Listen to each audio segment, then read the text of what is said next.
Dinala si Jesus kay Pilato.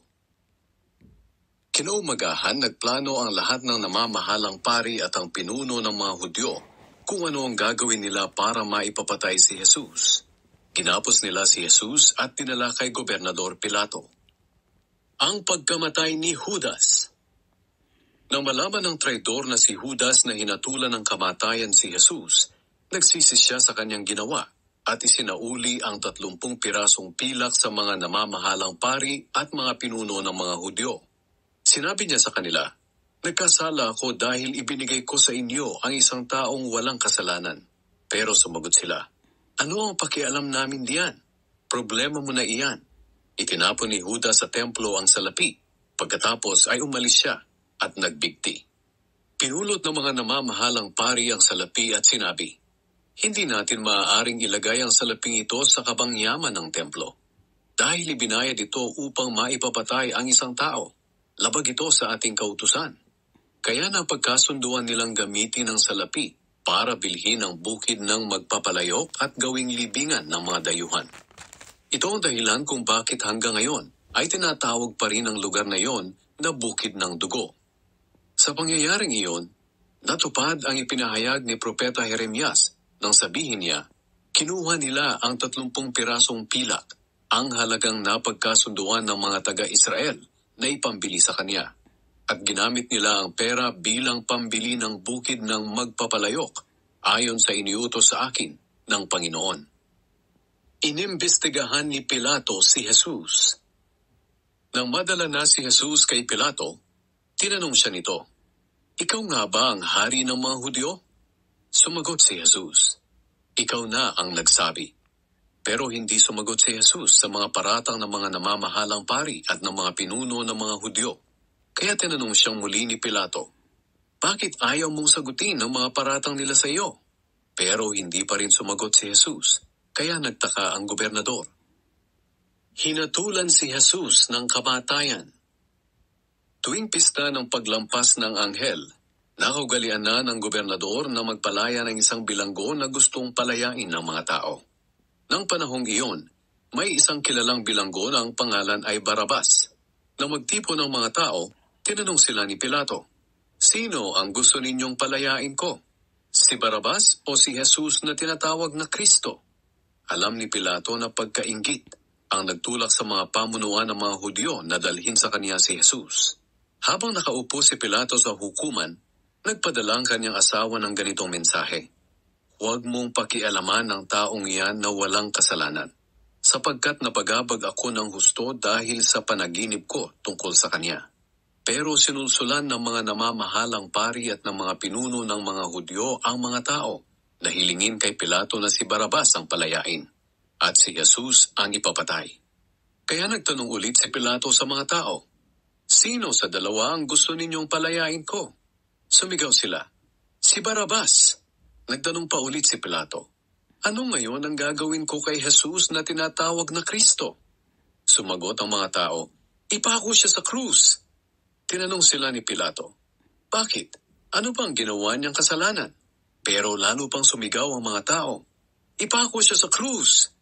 Nang makita ni Pilato na wala siyang magagawa dahil nagsisimula ng magkagulo ang mga tao, nagpakuha siya ng tubig at naghugas ng kamay sa harap ng mga tao at sinabi, "Wala akong pananagutan sa kamatayan ng taong ito. Kayo ang dapat managot. Malinis ang kamay ko sa bagay na ito." Sumagot ang mga tao, "Kami at ang mga anak namin ang mananagot sa kanyang kamatayan." Pagkatapos, pinalaya ni Pilato si Barabas, pero si Jesus ay pinahagupit niya at saka ibinigay sa mga sundalo upang ipako sa krus. Pinahirapan ng mga sundalo si Jesus. Tinala ng mga sundalo si Jesus sa loob ng palasyo ng gobernador at nagtipon ng buong batalyon ng mga sundalo sa paligid niya. Hinubaran nila siya at sinuotan ng pulang kapa. Gumawa sila ng koronang tinik at ipinutong sa kanya at ipinahawak ang tungkod sa kanyang kanang kamay bilang sentro niya. Lumuhod sila sa harap niya at pakot siyang sinabi, "Mabuhay ang hari ng mga Hudyo." Dinuraan nila si Jesus at kinuha ang tungkod sa kanyang kamay at paulit-ulit nilang inihampas sa kanyang ulo. Matapos nilang kutsain si Jesus, hinubad nila sa kanya ang kapa at isinuot muli sa kanya ang damit niya. Pagkatapos, dinala nila siya sa labas ng lungsod upang ipako sa krus. Ipinako sa krus si Jesus. Nang nasa labas na sila ng lungsod, nakita nila ang isang lalaking taga-Cyrene na ang pangalan ay Simon. Sa pilitan nilang ipinapasan sa kanya ang krus ni Jesus. Pagdating nila sa lugar na tinatawag na Golgota, na ang ibig sabihin ay lugar ng mga bungo, pinainom nila si Jesus ng alak na hinaluan ng apdo. Pero nang matikman ito ni Jesus, ay hindi niya ininom. Ipinako nila si Jesus sa krus, at pinaghati-hatian nila ang kanyang mga damit sa pamamagitan ng palabunutan. Pagkatapos, naupo sila at binantayan si Jesus.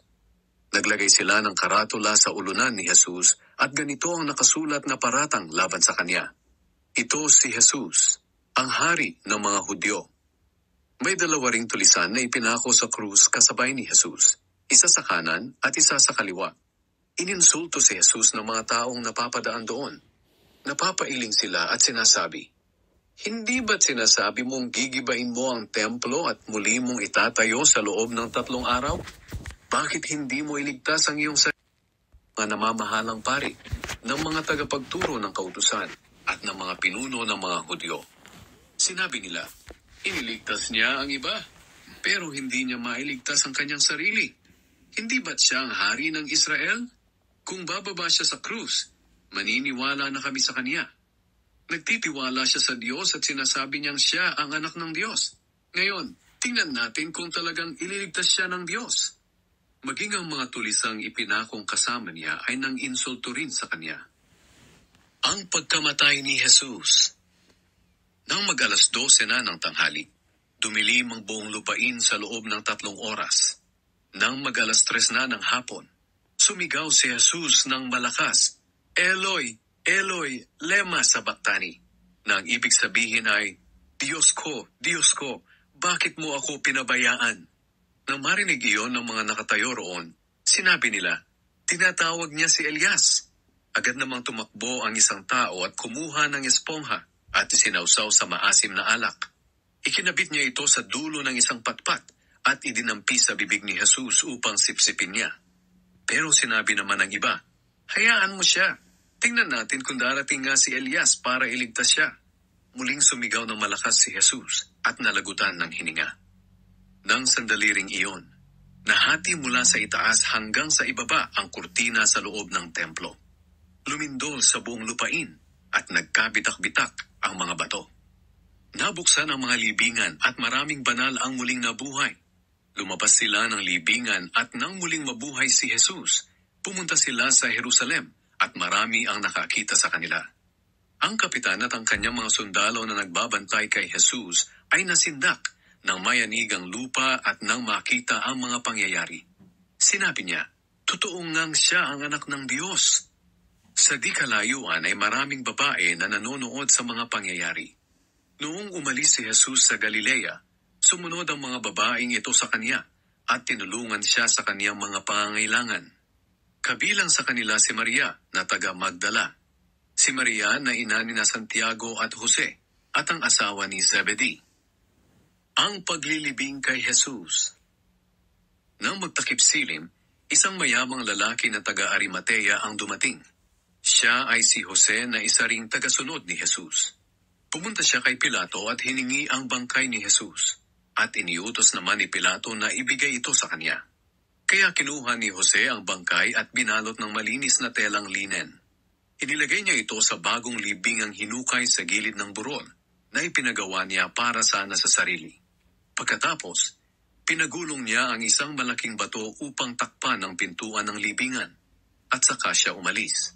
Si Maria na taga Magdala at ang isa pang Maria ay naroong nakaupo sa harap ng libingan. Naglagay ng mga gwardiya sa libingan. Kinabukasan, araw ng pamamahinga, pumunta ang mga namamahalang pari at ang mga pariseo kay Pilato. Sinabi nila, "Natatandaan po namin na noong buhay pa ang mapagpanggap na iyon. Sinabi niya na mabubuhay daw siyang muli pagkatapos ng 3 araw. Kaya mabuti sigurong pabantayan po ninyo ang kanyang libingan sa mga susunod na araw. Dahil baka nakawin ng mga tagasunod niya ang kanyang bangkay at ipamalitang nabuhay siya. Kapag nangyari ito, mas magiging masahol pa ang pandarayang ito kaysa sa noong una.